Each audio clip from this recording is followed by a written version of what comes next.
Sudah? Hah? Assalamualaikum warahmatullahi wabarakatuh.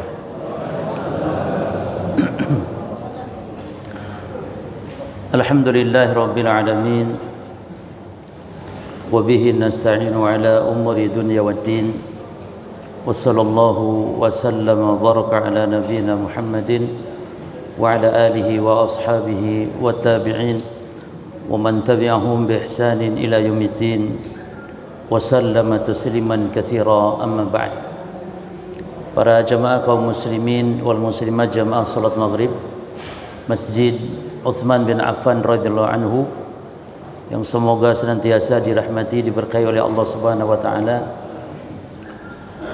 Inilah pertemuan pertama berjamaah berkaitan, insyaallah kita akan membahas qawaid muhimmah fi ittiba'is sunnah.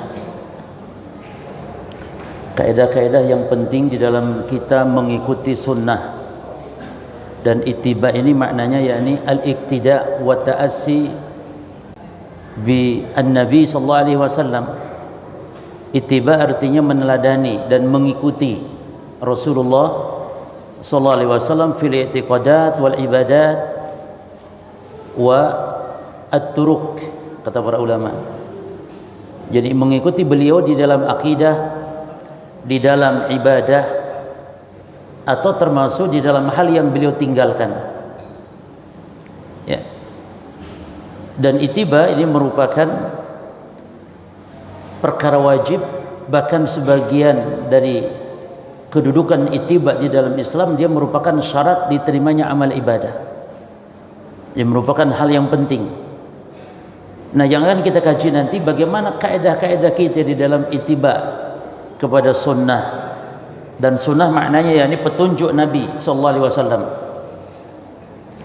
Jadi istilah sunnah itu istilah yang diucapkan oleh Nabi sendiri di dalam wasiat beliau. Kata Nabi, "Faman ya'ish minkum ba'di fasayara ikhtilafan katsira fa'alaikum bi sunnati." Barang siapa yang hidup sepeninggalku nanti maka akan mendapati perpecahan, perselisihan yang banyak. Maka berpegang teguhlah kalian dengan sunnahku. Nah, jadi kata sunnah ini bukan kata yang baru kita gembor-gemborkan sekarang. Istilah pengajian sunnah. Pengajian sunnah itu maknanya berarti pengajian atau kajian yang di dalamnya dijelaskan tentang petunjuk-petunjuk Rasul. Yang dibahas di dalam pengajian itu adalah lawan dari sunnah, yaitu bid'ah. Maka kalau disebut kajian sunnah pasti akan menjelaskan keburukan-keburukan bid'ah, petunjuk-petunjuk Nabi. Demikian berjemaah. Jadi sunnah itu kalau dilihat dari disiplin ilmu dalam Islam memiliki banyak makna memang. Namun para ulama membagi dua, ada dengan makna umum, ada dengan makna khusus. Sunnah dengan makna umum yakni petunjuk Nabi dan para sahabatnya merupakan agama Islam itu sendiri. Itu sunnah. Maka kata Imam Al-Barbahari, "I'lamu anna sunnata hiyal Islam wal Islam huwa sunnah. La yaqumu ahaduhuma illa bil akhar." Ketahuilah bahwasannya yang namanya sunnah itu Islam dan Islam itu sunnah. Maka sunnah dengan makna umum ini yakni syariat Allah dan Rasul. Kata Syekhul Islam Ibn Taimiyah rahimahullah, "As-sunnah hiya asy-syari'atu allati syara'ahu Allahu minad din." Sunnah yakni syariat Allah yang Allah syariatkan berupa agama, saun kana fil i'tiqadat atau fil ibadat, baik dalam urusan akidah atau dalam urusan ibadah. Jadi sunnah setiap bagian-bagian agama. Maka salat 5 waktu itu sunnah dengan definisi ini, yakni syariat Allah. Jangan ketawa kalau antum mendengar sebagian orang jahil ketawa ketika mendengar perkataan salat 5 waktu adalah sunnah. Loh, jarene wajib tapi sunnah. Sunnah dengan makna syariat Allah, Islam yang hak. Adapun sunnah menurut ulama fikih, lain lagi sunnah menurut ulama usul, lain lagi makna sunnah menurut ulama ahli hadis. Betul. Seperti kalau sunnah menurut ulama usul adalah ma amara bihi syari' la ala wajhil ilzam, setiap perintah agama yang tidak harus dilakukan. Menurut ulama fikih, setiap yang kalau dikerjakan berpahala, kalau ditinggalkan tidak berdosa. Itulah makna sunnah dengan makna yang umum tadi. Jadi sunnah yang kita maksud petunjuk Nabi, al-hadyul ladzi kana alaihi nabiyyu sallallahu alaihi wasallam wa ashabuhu. Sunnah dengan makna yang akan kita kaji yaitu petunjuk Nabi dan para sahabat yang mereka berada di atasnya, petunjuk Nabi dan para sahabatnya. Dan kita akan bahas nanti dalam sebuah kaedahnya bahwa perbuatan Nabi itu tidak semuanya harus kita ikuti jemaah. Bahkan ada perbuatan Nabi yang haram kita ikuti. Perbuatan Nabi yang haram kita ikuti, yaitu setiap perbuatan Nabi yang menjadi kekhususan beliau, seperti menikah lebih dari 4 orang istri, nikah tanpa wali, nikah tanpa mahar. Itu kita jangan niru-niru Nabi. Nabi aja nikah nggak pakai mahar, itu Nabi, kekhususan beliau. Seperti Nabi kalau mengobati pakai ludah, diludahi. Ali bin Abi Thalib sakit mata pada waktu perang Khaybar, ya. Kata Nabi, bendera ini aku akan berikan kepada orang yang dia cinta Allah, cinta Rasul. Allah cinta Rasul pun, Allah dan Rasulnya pun cinta kepadanya. Maka sahabat rebutan jemaah, ingin diberi bendera tersebut. Namun ternyata pas paginya Nabi malah tanya yang tidak ada di situ, "Aina Ali bin Abi Thalib?" Kata Nabi, "Mana Ali?" Padahal sahabat sudah berharap pagi-pagi itu dikasih oleh Nabi. Rebutan jabatan bukan karena jabatannya. Makanya kata Umar, kunna la nuhibbul imarah illa hina idzin. Kami enggak suka jabatan kecuali pada waktu peristiwa perang Khaybar. Kami ingin jabatan sebagai panglima perang yang diberi bendera oleh Nabi. La utiyana hadhi raya ghadan rajulan yuhibbuhu Allah wa rasulahu wa yuhibbu Allah wa rasuluhu. Aku akan beri bendera ini kepada orang yang dia cinta Allah dan Rasul, Allah Rasul pun cinta dia, dan Allah akan memberikan kemenangan melalui tangannya. Ya otomatis rebutan para sahabat cuma. Sampai paginya ternyata yang ditanya yang tidak ada di situ, yang tidak ikut antri. Yang ditanya Ali tidak ada, Ali bin Abi Thalib. Ini menunjukkan kata para ulama, rizki itu kadang cuma antum jangan terlalu ngoyo-ngoyo cari rizki itu. Jangan terlalu ngoyo sampai tinggalkan sholat, naudzubillah. Santai saja ya kawan. Orang Islam itu cari rezeki santai. Karena antum semangat apapun, rezeki antum tetap segitu. Sampai berangkat jam 2 malam, sampai jam 4 tidak sholat subuh, santai saja. Makanya kata para ulama, dan bahkan ini dari hadis, anna rizqallah la yajuruhu hirsu harisin. Rizki Allah itu nggak bisa dipercepat dengan semangatnya orang yang semangat. Jadi kita tuh yang penting rizki lakoni, jalani, santai, sesuai waktunya, bismillah, tawakal Allah, selesai. Kan banyak orang dagang sampai tidak sholat, dagang sampai jemaah meninggalkan sholat berjamaah, minimal sholat tapi terlambat. Ini musibah. Maka kata para ulama, antum kalau cari kerja, satu yang halal tentu, yang kedua yang tidak terlalu capek sehingga malam itu masih sempat untuk rukuk sujud kepada Allah, dan jangan yang kotor. Ada yang halal tapi kotor semua, seperti tukang bekam. Ada tukang bekam di sini, halal semua tapi kotor. Kalau bisa jangan jadi profesi, tapi antum nolong orang dan dapat upah nggak masalah. Maka maksud Nabi ujratu al-hujjam khabis, upah tukang bekam kotor, maknanya bukan haram, bukan. Karena Nabi sendiri membayar bekam. Bahkan Nabi bayar bekam berapa jemaah? Sampai Imam Ahmad bin Hanbal rahimahullah, beliau kan berprinsip tuh Imam Ahmad itu, minimal seumur hidup sekali mengamalkan hadis. Seumur hidup sekali minimal. Di antara hadis yang beliau amalkan adalah membayar tukang bekam sebagaimana Nabi membayar upah bekam dengan 1 dinar. 1 dinar itu 4 gram seperempat emas. Jadi uang dinar di zaman Rasul 4 gram seperempat. Berapa juta coba? Antum pernah praktek? Wallahi nggak ada yang belum pernah semua. Bayar bekam berapa? 4 juta lebih. Tapi Imam Ahmad mengamalkan cuma minimal sekali aja. walaupun gak sering, sekali aja seumur hidup, karena mengamalkan hadis Nabi ini. Jadi menunjukkan bayar bekam itu jangan kayak antum kalau bayar bekam, teman antum apa? Cukup dengan syukron akhi. Ya akhi, bekam itu ada tisu, ada jarum segala macam. Belum teman antum, bayar yang mahal ya akhi. Jangan malah sengaja cari gratisan, yang cari ikhwan aja. Dikit-dikit cari ikhwan ya. Beli madu cari ikhwan supaya murah. Lah ya, justru kita kasih harga yang istimewa. Ya. Nah, jadi Nabi SAW bayar bekam sampai segitu. Jadi usahakan ikhwan cari rizki santai, dalam arti santai itu yakni jangan terlalu ngoyo-ngoyo sampai antum capek ndak sholat, ndak ibadah kepada Allah. Ya. Taib. Nah, ketika Ali disuruh panggil oleh Nabi SAW karena katanya sakit mata, maka Nabi panggil, lalu Nabi doakan, dan Nabi SAW ludahi, lalu doakan, maka sembuh. Nah, Nabi meludahi sahabatnya ketika sakit agar sembuh, ini menjadi kekhususan beliau saja, jemaah. Ini kita tidak boleh mengamalkan. Karena apa? Praktek para sahabat tidak ada yang mengamalkannya. Tidak ada riwayat Abu Bakar ludahi Umar ludahi Abu Hurairah, tidak ada. Karena memang kalau air ludah Nabi SAW barokah, beda dengan air ludah kita, bakteria. Kalau air ludah kita, kalau air ludah Nabi SAW barokah, maka boleh tabaruk dengan jasad Nabi, ya, tabaruk dengan keringat Nabi, rambut Nabi, peninggalan Nabi, kalau betul itu peninggalan beliau. Seperti terompah Nabi, cincin Nabi, baju Nabi. Cuman sekarang ini para jemaah, kalau menurut para ulama, Syekh Albani diantaranya rahimahullah, itu diduga semua yang mengklaim itu peninggalan Nabi, maka itu semuanya dusta.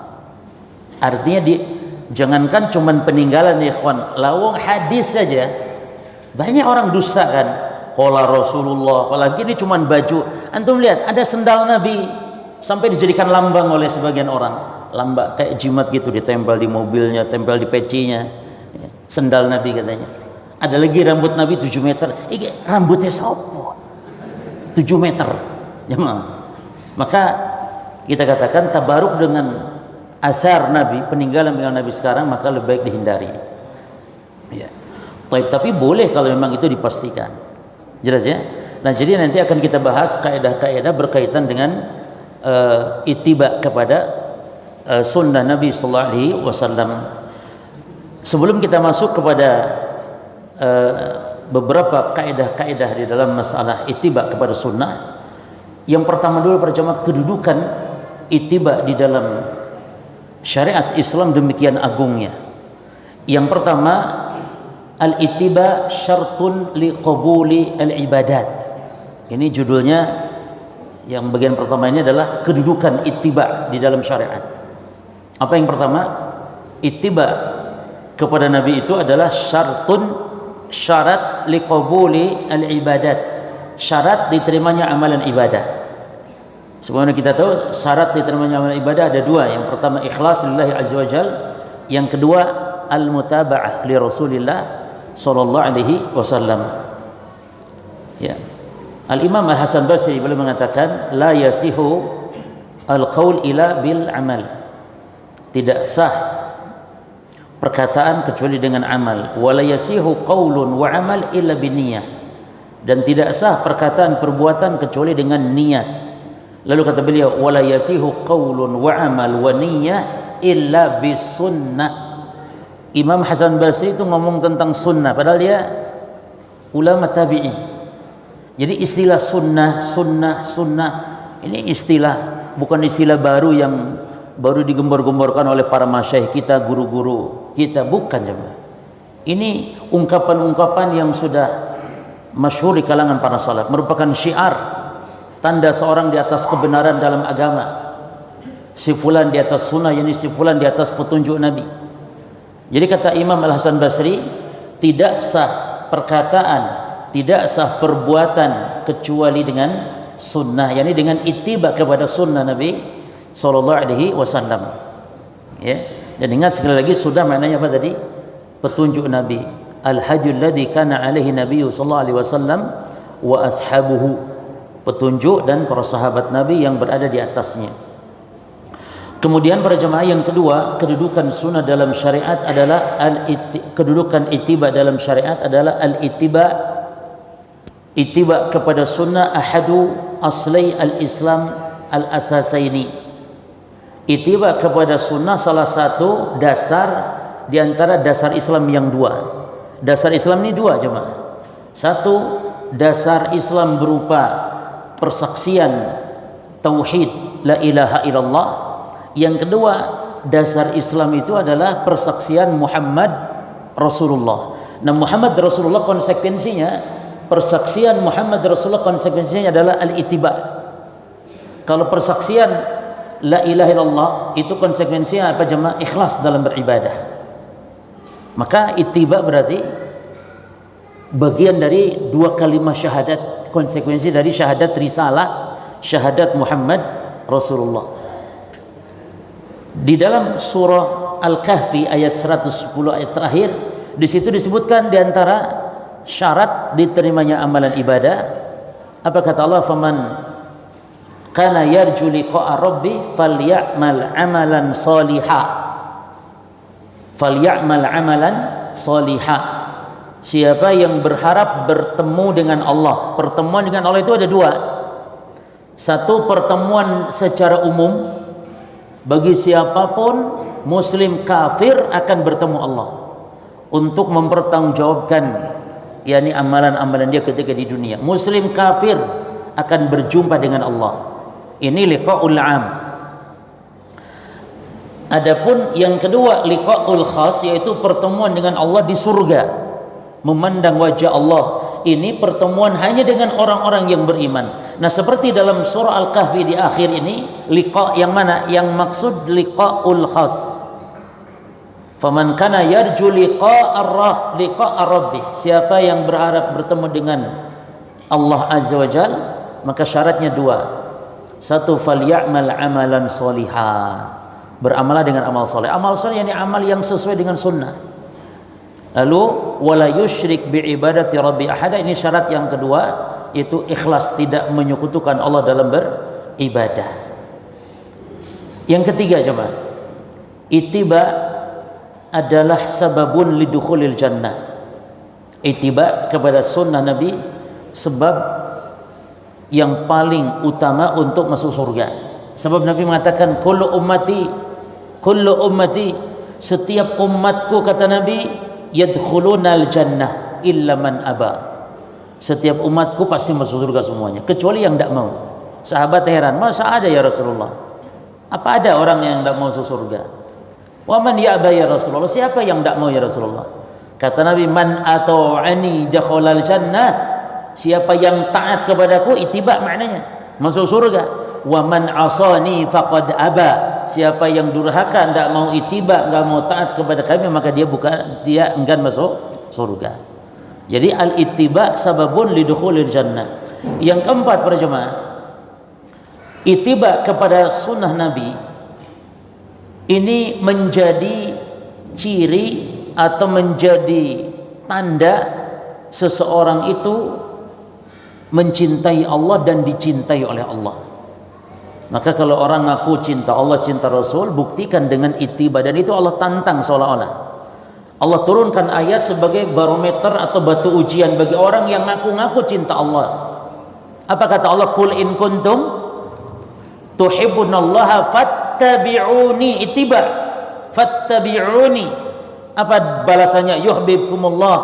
Satu, yuhibbukumullah. Satu. Yang kedua, wa yaghfir lakum dzunubakum. Katakan Muhammad kepada manusia yang ngaku-ngaku cinta Allah, cinta Rasul. Katakan kepada mereka, kalau kalian memang cinta Allah, maka itibaklah kepadaku. Itibak kepada sunnahku, itu maknanya. Kalau demikian nanti Allah akan mencintai kalian. Makanya asya'nu laisa asya'nu kaifa an tuhib, innama asya'nu kaifa an tuhab. Yang penting bukan bagaimana kita ngaku cinta, cinta Allah, cinta Rasul. Banyak hatta Yahudi ngaku cinta Allah. Bukan itu yang penting, tapi yang penting bagaimana Allah cinta kita, tidak, Rasul cinta kita, tidak. Dengan cara ittiba. Makanya kata Imam Ibnu Katsir tentang ayat ini, hadhil ayatu hakimatun. Ayat ini sebagai pemutus, sebagai barometer, ya, sebagai penguji ayat ini. Bagi siapa? Kata Imam Ibnu Katsir, ala kulli man idda'a mahabbatullah, terhadap setiap orang yang ngaku-ngaku cinta Allah, walaysa huwa ala tariq al-muhammadiyah, sementara dia bukan di atas jalannya Rasulullah. Ngaku saja cinta Allah tapi jalannya bukan jalan Rasul, maka fahuwa kadzibun fi dakwah. Kata Imam Mukatsir, maka orang yang seperti itu tuh, ya, ngaku cinta Allah, cinta Rasul tapi enggak ada di atas sunnahnya, itu hanya pendusta, ngaku-ngaku saja. Taib. Berikutnya berjamaah yang kelima, al-ittiba' tariqun tahsilu mahabbati Rasulillah 'ala al-haqiqiyyah atau 'ala al-haqiqah. Ittiba kepada Nabi ini merupakan jalan agar seseorang bisa dicintai oleh Rasulullah sallallahu alaihi wasallam, ya. Taib. Dan juga orang kalau ittiba kepada sunnah maknanya berarti telah menunaikan perintah Allah, karena di dalam Quran banyak sekali setiap ayat yang mengatakan ati'ullaha wa ati'ur rasul, ati'ur rasul, ati'ur rasul, ini kewajiban untuk kita ittiba kepada sunnah. Ya jemaah, ya. Setiap ayat-ayat Quran yang isinya perintah untuk mentaati Rasul, ya, seperti dalam ayat misalnya qul atiullaha war rasul, katakan Muhammad taatilah Allah dan Rasul, wa atiullaha war rasulahu, taatilah Allah dan Rasulnya. Banyak ayat semacam ini, maka ini menunjukkan kewajiban terhadap ittiba, kewajiban kita untuk ittiba kepada Nabi sallallahu alaihi wasallam. Bahkan yang menarik para jemaah, bukan hanya Quran, bukan hanya hadis, tapi hatta imam madhab yang 4, ya, Imam Syafi'i, Imam Malik, Imam Ahmad, semua mereka memerintahkan untuk agar kita ini umat Islam ittiba kepada dalil, kepada sunnah. Sampai-sampai Imam Syafi'i mengatakan ajma'al muslimun, kata beliau Imam Syafi'i, telah sepakat, yakni umat Islam maksudnya para ulama Islam sepakat, ala anna man istabanat lahu sunnatun min Rasulillah, bahwa kalau sudah jelas datang sunnah Nabi. Imam Syafi'i juga ngomong sunnah tuh. Jadi hati-hati, ini syubhat, ya, bahwa kata-kata sunnah katanya kata-kata baru yang diucapkan oleh orang-orang Wahabi. Lah ya jemaah, Imam Syafi'i mewasiatkan, sepakat ulama bahwa kalau sudah jelas datang sunnah dari Rasul, maka kata Imam Syafi'i, fala yahilu li ahadin an yada'aha liqauli ahadin minan nas, maka tidak halal bagi siapapun untuk meninggalkan sunnah ini demi berpegang dengan pendapat manusia, pendapat siapapun. Jadi tinggalkan pendapat siapapun kalau bertentangan dengan sunnah. Karena sekarang ini, apalagi sekarang para jamaah digembur-gemburkan, ya, untuk tamadhub, untuk bermadhab, lalu bermadhab dengan diikat pada suatu madhab seperti madhab Syafi'i misalnya, sampai-sampai ada dalil pun menolaknya, ya, karena harus terikat dengan madhab. Maka yang betul, kita tidak harus terikat dengan madhab salah satu. Bermadhab boleh, hanya saya tidak boleh untuk terikat dengan satu madhab dalam segala halnya. Jadi kita boleh bermadhab, para ulama kita juga bermadhab, namun tidak boleh terikat dengan satu madhab tertentu. Apalagi sekarang ini subhanallah dalam mensikapi khilafiyah, para jamaah, khilafiyah itu ada yang berlebihan sampai terjadi perpecahan yang itu diharamkan dalam Islam. Imam Syafi'i berbeda pendapat dengan Imam Ahmad, tapi mereka tidak ada saling caci, mereka tidak ada saling iftirak, berpecah belah, tidak ada. Hatta para sahabat terjadi khilaf di zaman para sahabat. Jadi begini, khilafiyah itu ada dua macam jemaah, ya. Kita bagaimana mensikapi khilafiyah. Khilafiyah ada dua macam. Yang pertama khilaf at-tanawwu' namanya. Khilaf at-tanawwu', yaitu khilaf yang la yunafi ba'duha ba'dan, yang dia tidak saling menafikan. Jadi khilaf tanawwu' itu adalah khilaf yang hakikatnya tidak ada perbedaan, semuanya benar. Seperti khilaf perbedaan tentang bentuk-bentuk ibadah yang Nabi ajarkan. Contoh zikir-zikir Nabi ajarkan kan bermacam-macam, aneka ragam. Istiftah saja, doa istiftah jemaah, belasan Nabi ajarkan. Dan kita dianjurkan untuk memilih, dianjurkan untuk membaca semua secara bergantian. Jangan kita dari kecil sampai hari kiamat wajah tuh saja, dari kecil sampai hari kiamat. Kenapa enggak? Terkadang baca wajah tuh, terkadang baca Allahumma ba'id baini wa baina, terkadang baca subhanakallahumma bihamdika tabarakasmuka. Karena itu semuanya sunnah Nabi. Ini khilaf tanawu namanya, atau khilaf tata cara ibadah. Nabi ajarkan terkadang ini, terkadang itu khilaf, namun semuanya benar. Ini khilaf tanawu. Seperti juga tafsiran para ulama, ahli tafsir terhadap tafsiran sebuah ayat. Terkadang satu ayat ada 3, 4, 5 tafsiran. Semuanya benar, tidak saling menafikan. Ini khilaf tanawu' namanya. Jelas jemaah? Semuanya benar. Boleh kita milih. Zikir setelah sholat itu luar biasa. Zikir pagi petang juga banyak. Boleh antum pilih. Boleh baca semua. Jadi zikir ba'da sholat, antum kalau sudah zikir satu saja antum pilih, itu antum selesai sudah dianggap zikir. Tapi kalau mau ditambah dengan zikir-zikir yang lain, lebih afdal lagi. Baca semua afdal, tidak masalah. Tapi kalau istiftah jangan diborong semua. Allahumma ba'id baini wa baina, selesai subhanakallahumma bihamdika. Imam sudah ruku dia masih baca istiftah saja. Kalau itu pilih gantian. Zikir ruku, zikir sujud juga dipilih. Jelas jemaah ya. Jadi kalau zikir setelah salat antum baca misalnya sebagaimana hadis Muslim, kana Nabi sallallahu alaihi wasallam idzan sarafa min salatihi istaghfara thalathan thumma qala Allahumma anta salam wa minka salam tabarakta ya dzal jalali wal ikram. Baca ini selesai. Tapi mau ada tambah, ada. Apalagi yang afdal itu adalah membaca apa jemaah? Tasbih, tahmid, takbir, semua 33 masing-masing. 99 dijangkepi, disempurnakan menjadi 100 dengan la ilaha illallah. Apa pahalanya?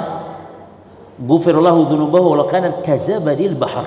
Diampuni dosanya walaupun dosa itu sebanyak buih di lautan. Jangan putus asa dari rahmat Allah. Ya, apalagi kalau kita dengar hadis tentang fadilah tauhid, orang mati tidak buat syirik walaupun dosa sepenuh bumi, ada harapan diampuni oleh Allah. Allah berfirman dalam hadis qudsi, ya ibna adam idza laqitani bi qurabil ardi khataya la tusyrik bi syai'an ataituka bi qurbiha maghfiratan. Ingat hadis ini. Hadis ini jemaah ingat terus supaya kita tidak putus asa dari rahmat Allah.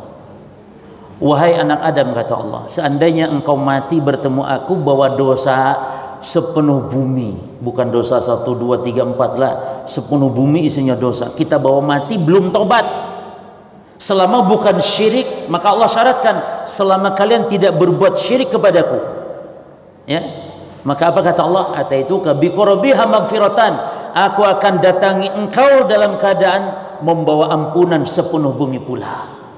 Subhanallah. Jadi syirik ini bahaya jemaah, dosa yang Allah haramkan ampunannya. Pada Allah itu maha pengampun, rahmat Allah lebih luas dari murkanya Allah, tapi Allah haramkan ampunan kepada orang yang mati berbuat syirik. Mati bawa syirik, tidak taubat.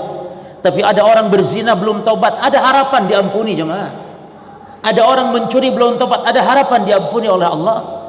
Bahkan orang yang membunuh sekalipun ada harapan.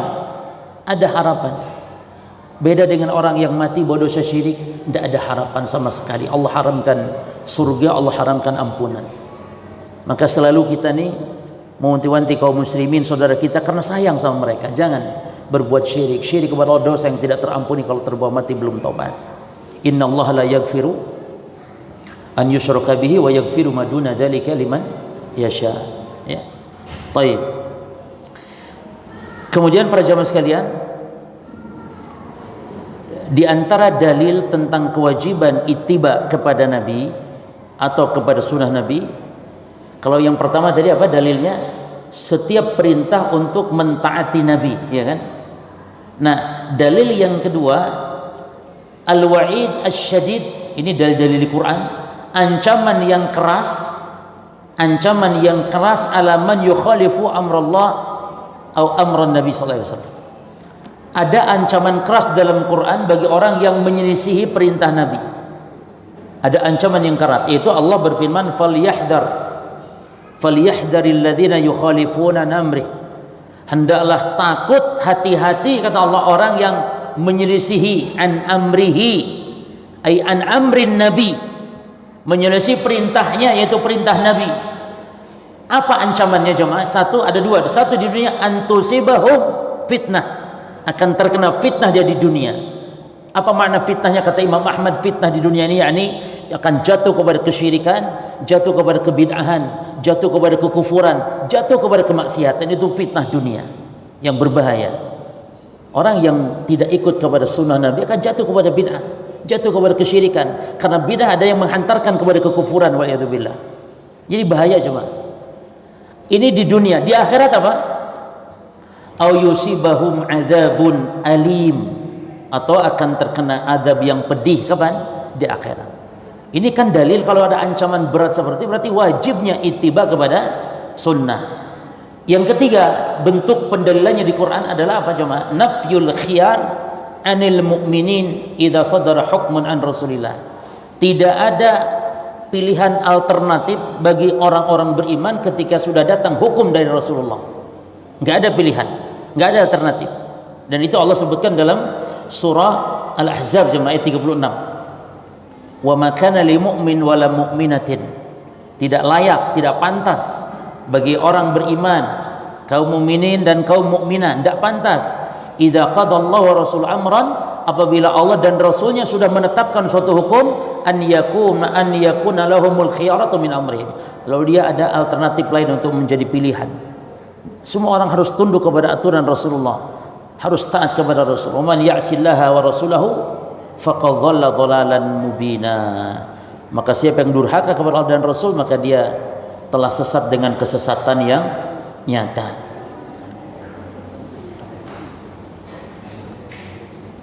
Adzan jam berapa jam?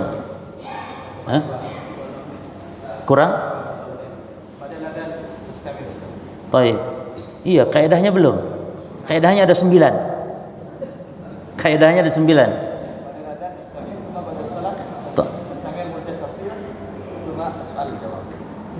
Yani ba'da al-adzan basyara shalah? Ba'da adzan yani? Ba'da adzan? Taib. Taib, barakallahu fiik. Nah, taib. Yang keempat jemaah, perintah al-amru biraddi ila rasul inda niza'. Perintah Allah untuk mengembalikan kepada Rasul ketika terjadi perselisihan. Ini dalil menunjukkan wajibnya apa? Wajibnya ittiba kepada Nabi sallallahu alaihi wasallam. Terakhir yang kelima, mengembalikan hukum kepada Rasul ini menunjukkan atau tanda kesempurnaan iman. Ya, wadah. Nah,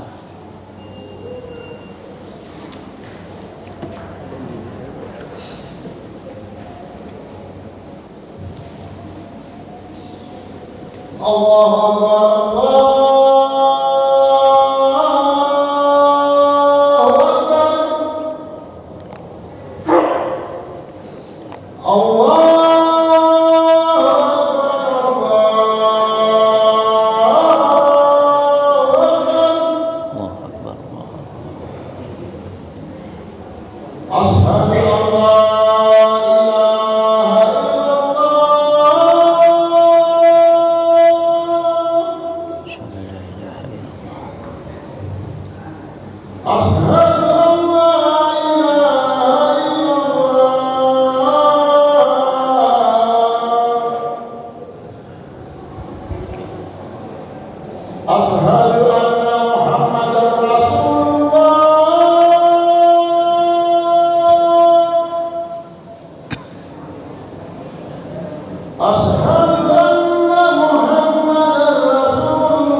Hayya 'alas salat.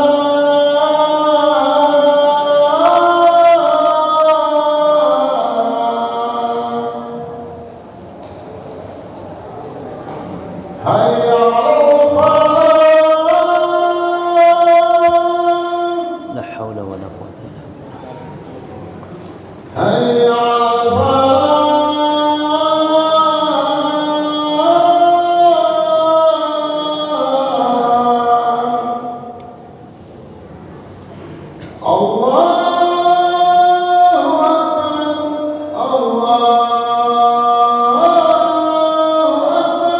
الله أكبر الله أكبر لا إله إلا الله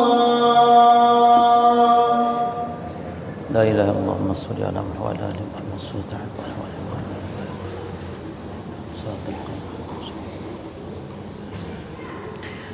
Bismillah, alhamdulillah, wassalatu wassalamu ala rasulillah, thumma amma ba'd. Baik, para jamaah kaum muslimin wal muslimat azakumullah, kita langsung masuk kepada kaidah-kaidahnya. Qawaid muhimmah fi ittiba'is sunnah. Ada 9 kaidah, mudah-mudahan cukup waktu. Ya, kalau tidak mungkin kita lanjut kapan-kapan. Kapan-kapan jemaah. Baik, kaidah yang pertama, dinul Islam mabniyun alal wahyi wan naqlis sahih lal aqla. Agama Islam dibangun atas dasar wahyu dan dalil yang sahih, bukan akal. Jadi akal itu dijadikan dalil, iya, tapi mengikuti kepada wahyu. Akal hanya untuk memahami wahyu, ya. Jadi di dalam Islam akal juga digunakan sebagai dalil. Contoh misalnya, kawan, adanya Allah itu juga akal ikut menyatakan, ya. Allah berada di atas juga secara akal, tapi jangan dijadikan satu-satunya dalil, karena Allah di atas itu dasarnya adalah wahyu. Allah berfirman, Nabi juga bersabda, ya. Nabi kalau ketika sedang menyampaikan khutbah di hadapan para sahabat, contoh ketika haji wada, Nabi menunjuk ke arah atas sana, Allahumma syhad. Kata Nabi, Allahumma syhad, nunjuk ke atas. Jadi dasar Allah di atas itu ya dalil akal, ya dalil fitrah, dalil naluri manusia. Tapi kita selalu dahulukan dalil itu dalil akal, dalil nakal, dalil wahyu, lal akla. Maka fama ja'ana min amrin wa nahi fi kitabillahi ta'ala aw sunnati rasulih sallallahu alaihi wasallam wajaba alaina qabuluhu. Maka setiap yang datang kepada kita dalil dari Quran atau dari hadis, maka wajib kita untuk menerima, walaupun mungkin akal tidak masuk akal, ya. Wajib alaina qabuluhu wal mubadaratu ila imtisalihi fi'lan aw tarkan.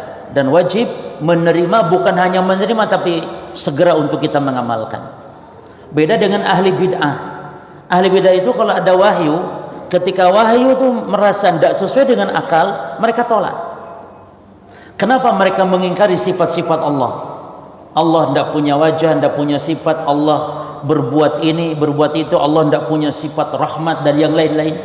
Semua sifat mereka ingkari. Kalau Jahmiyah, kalau Asy'ariyah, semua sifat mereka ingkari dengan cara ditakwil. Kalau Jahmiyah enggak mentakwil, enggak. Tapi kalau Asy'ariyah mentakwil, hanya 7 sifat yang mereka tetapkan. Alasannya apa kata mereka? Karena yang 7 ini masuk akal.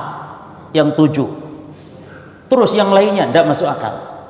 Sehingga diingkari dengan cara apa? Mengingkarinya dengan cara ditakwil kepada makna yang sesuai menurut akal mereka. Seperti wajah Allah. Wajah Allah kata mereka pahala maknanya. Wajah Allah itu pahala. Tangan Allah artinya kekuatan atau nikmat. Mereka takwil. Dan ini kesesatan, penyimpangan, ya. Jadi mereka menetapkan sifat yang 7. Sifat apa? Sifat 7 itu mereka tetapkan berdasarkan akal. Kata mereka, adanya alam semesta ini menunjukkan kudrahnya Allah. Jadi Allah maha berkuasa disifati dengan sifat kudrah karena adanya alam semesta. Kalau menurut antum kita ini menetapkan sifat kudrah menurut apa? Menurut Quran. Menurut Quran dulu, innallaha ala kulli syai'in qadir. Kata Quran, kalau kita beres, selesai. Kalau mereka enggak, kudrah Allah ada ditetapkan karena adanya alam semesta. Lalu kata mereka, jemaah, wa takhsisuha, ya, keanekaragaman alam semesta ini jemaah. Ada makhluk ini, ada langit, ada bumi, ada gunung, ada manusia, ada jin, ada malaikat. Keanekaragaman makhluk ini kata mereka menurut Asy'ariyah menunjukkan sifat iradahnya Allah. Subhanallah. Jadi menurut akal pokoknya. Terus kata mereka, jadi berapa sekarang? 2, kudrah dan iradah. Lalu yang ketiga jemaah, keteraturannya makhluk kata mereka. Keteraturannya makhluk. Matahari terbit dari timur, atau teratur makhluk menunjukkan sifat ilmu. Menunjukkan sifat ilmu. Subhanallah. Lalu kata mereka apa lagi? Kudrah, iradah dan ilmu. Jemaah, 3 ini menunjukkan sifat hidupnya Allah. Maka ditetapkan sifat al-haya. Berapa sekarang? 4. Kurang piro? Kurang berapa?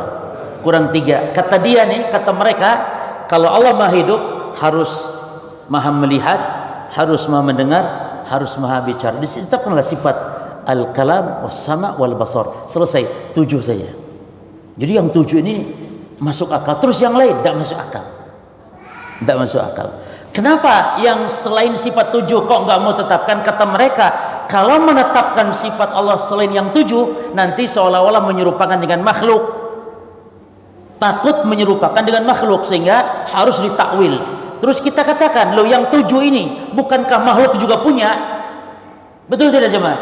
Yang 7 ini hal hayya, qudrah, iradah, sama, basar, bukannya makhluk juga punya? Hah? Iya, kata mereka punya jawabannya. Kata mereka, ya kalau sifat yang 7 ini kita tetapkan sesuai dengan kebesaran dan keagungan Allah. Kita katakan lagi sifat lain pun, tangan, wajah Allah, kenapa tidak kalian tetapkan yang sesuai juga dengan keagungan kebesaran Allah? Laisa kamitslihi syai'un wa huwas samiul basir. Akhirnya kontradiksi, mereka tidak bisa jawab lagi. Kontradiksi. Wis pokoknya ya begitu aja gitu akhirnya. Akhirnya ujung-ujung begitu. Nah, jadi para jemaah ini kaidah yang sangat penting ya. Imam Az-Zuhri mengatakan, minallahi risalah wa minar rasulil balagh wa alaina taslim. Dari Allah lah agama ini datang, Rasulullah yang menyampaikannya, dan kita hanya wajib untuk menerima. Ya, maka kaidah yang pertama ini dalam ittiba, para jemaah, agama kita dibangun di dasar apa? Wahyu, Alkitab, was sunnah. Maka kalau datang kita wajib menerima satu, yang kedua wajib untuk mengamalkan. Ya, ini sesuai dengan tuntunan syariat tentu. Ada yang wajib hukumnya, ada yang sunnah. Ya, baik. Yang kedua jemaah, yajibu 'alal muslim al-bahthu 'anil hukm syar'i wa tathabut qabla ityanil 'amal fi jami' syu'uni hayatihi. Kaidah kedua, wajib atas setiap muslim untuk al-bahthu 'anil hukm syar'i, untuk mencari hukum, mencari dalil dulu, dan at-tasabut. At-tasabut itu artinya yakni menelitinya sebelum melakukan amalan. Jadi kalau ahli sunnah sebelum beramal itu cari dulu dalilnya ada tidak, sahih tidak dalilnya. Beda dengan ahli bidah. Kalau ahli bidah amal dulu, masalah dalil belakangan. Ketika ditanya dalil, cari-cari. Nanti hadis palsu pun dijadikan dalil, tidak masalah. Sing penting mendukung. Enggak ada hadis palsu, kalam orang tidak masalah. Ini musibah para jemaah. Maka kata Nabi, man amila amalan laisa 'alaihi amruna fahuwa rad. Siapa yang beramal suatu amalan yang dari contohnya dari kami, enggak ada dasar dari kami, maka tertolak. Ya, ini dasar terhadap kaidah ini. Yang ketiga jemaah, al muradu bi tiba'ir rasul sallallahu alaihi wasallam al amal bi kulli ma jaa bihi min awamir aw nawahi fil Qur'anil Karim bi'tibarihi wahyan min Allah Ta'ala wal amal bi sunnatil mutahharah. Ini kaidah yang sangat penting juga jemaah. Jadi yang dimaksud dengan ittiba kepada Rasul adalah mengamalkan dengan setiap apa yang datang dari Quran sebagai wahyu, dan juga apa yang datang di dalam sunnah.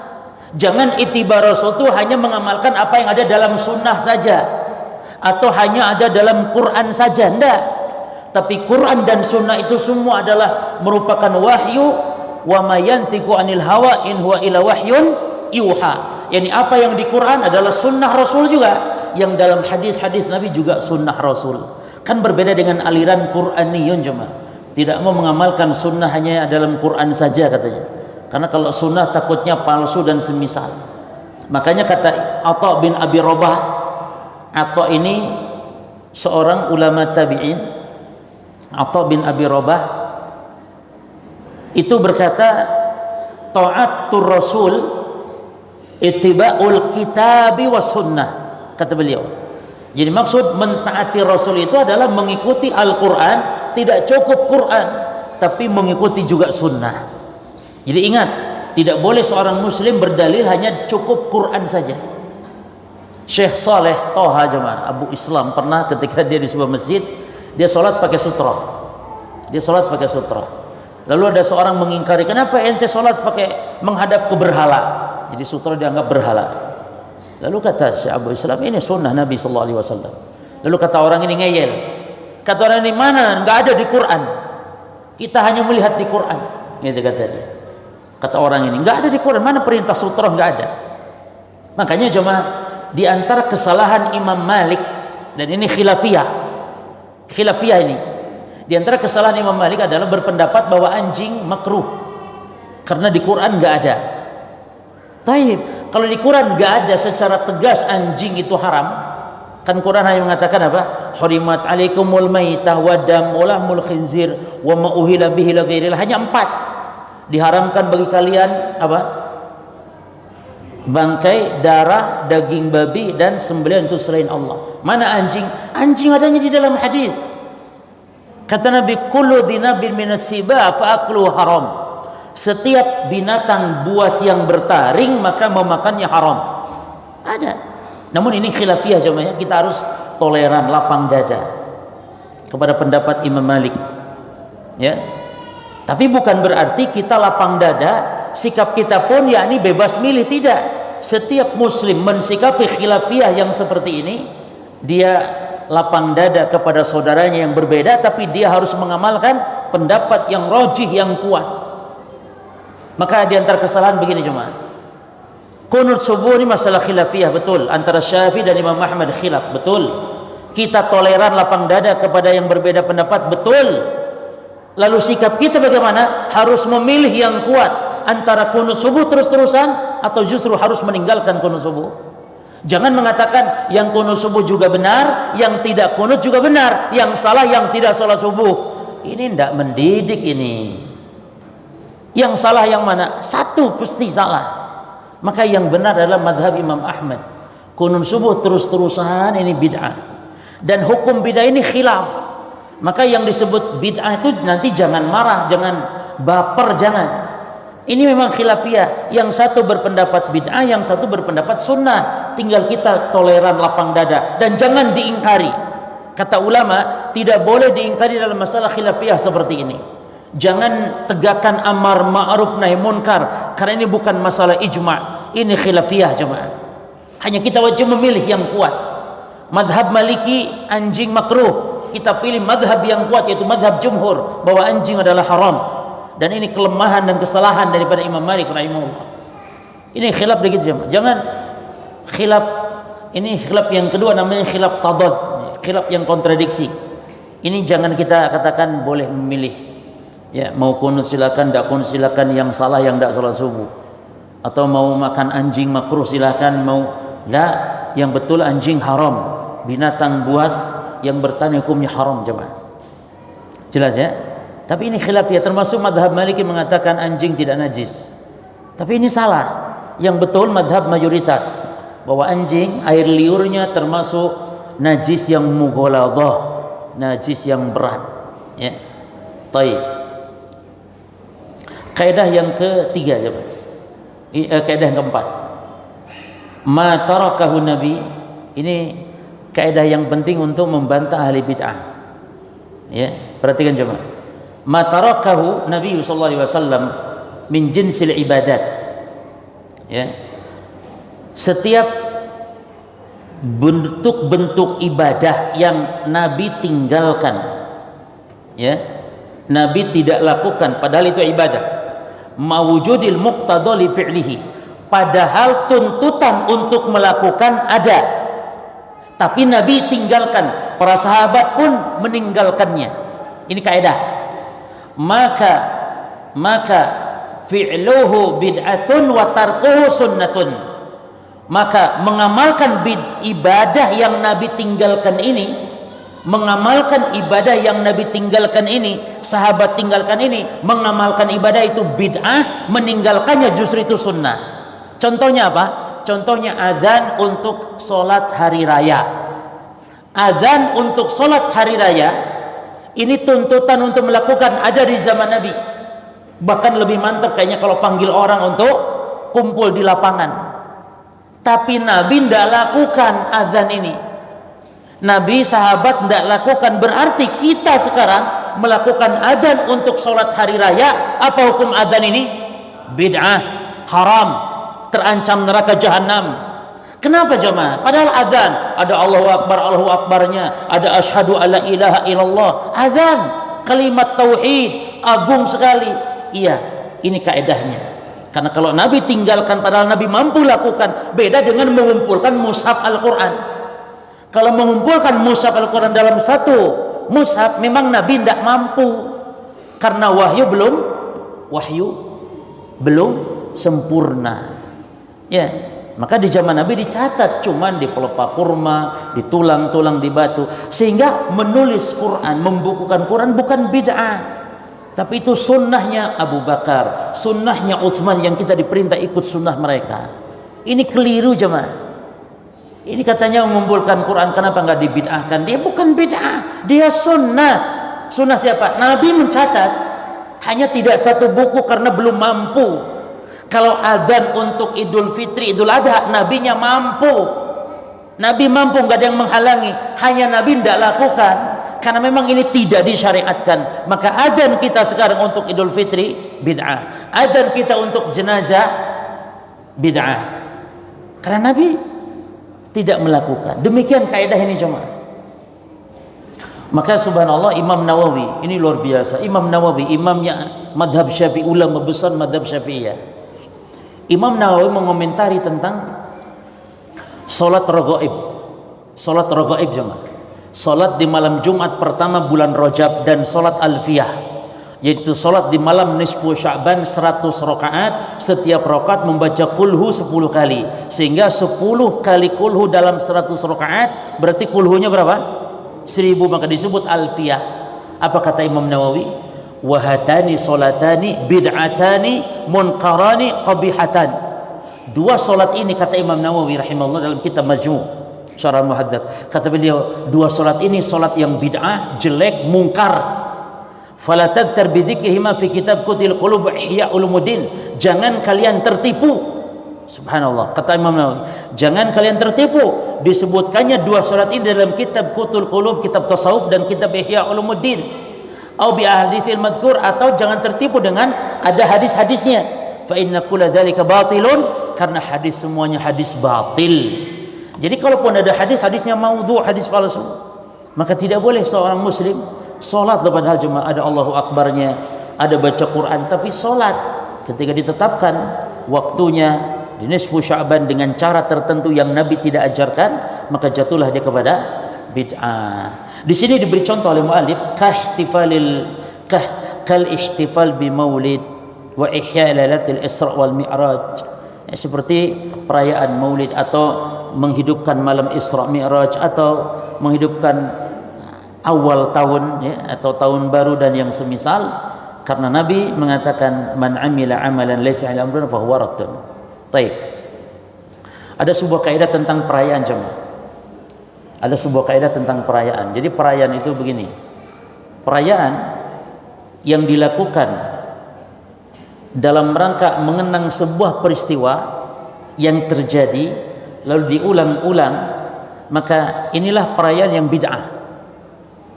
Tapi kalau perayaan dalam rangka merayakan sebuah waktu yang ditetapkan namun tidak ada kejadian apapun untuk dikenang, maka ini bukan perayaan yang bid'ah. Paham ya?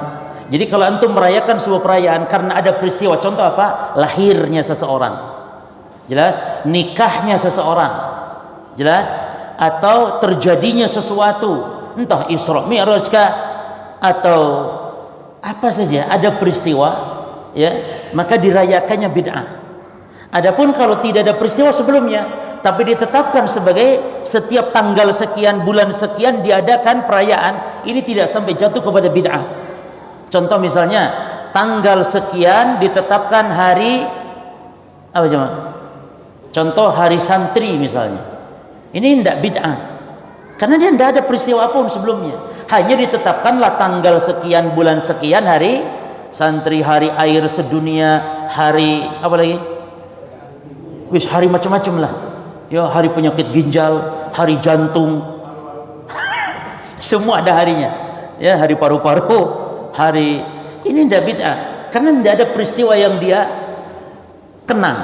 Jelas ya, Mas? Maka ulang tahun bid'ah bukan? Bid'ah. Ulang tahun karena dia merayakan sesuatu yang terjadi di antara peristiwa apa kelahiran. Ya, ini demikian di antara kaidahnya. Baik.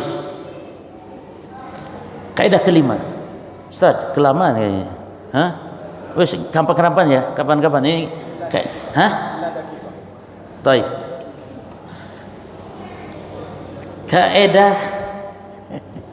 Kaidah kelima.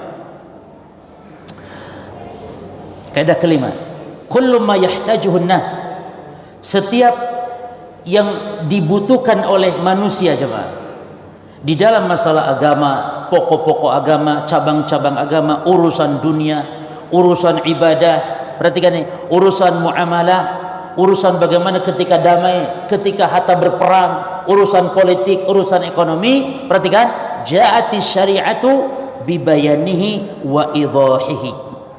Jadi semua urusan kehidupan kita nih, agama, dunia, ibadah, muamalah, akidah, tauhid, semua itu ternyata telah datang dalilnya, penjelasannya dalam syariat. Maka bohong kalau mengatakan tidak ada. Hatta al-qiraah, sampai buang hajat, bagaimana mungkin perkara buang hajat diajarkan Nabi adabnya, sementara masalah ekonomi, masalah politik, masalah yang lain yang besar tidak diajarkan. Maka Allah berfirman, al-yawma akmaltu lakum dinakum, sempurna hari ini agama, kata Allah, yakni sempurna dalam segala halnya. Dalilnya seorang musyrik datang kepada Salman Al-Farisi, qad alamakum nabiyukum kulla syai' hatta al-hira'ah. Lihat bagaimana orang musyrik, orang kafir demikian sempit hatinya ketika tahu kesempurnaan agama Islam ini jemaah. Sampai-sampai datang kepada Salman orang kafir, wahai Salman, sahabatmu itu yang maksudnya Rasulullah ngajarkan kamu kok segala sesuatu ya, sampai buang hajat pun, kata Salman dengan bangganya, ajal, iya, sampai buang hajat diajarkan. Gitu jemaah. Ini menunjukkan apa? Menunjukkan orang kafir itu sempit melihat kesempurnaan Islam ini. Ya.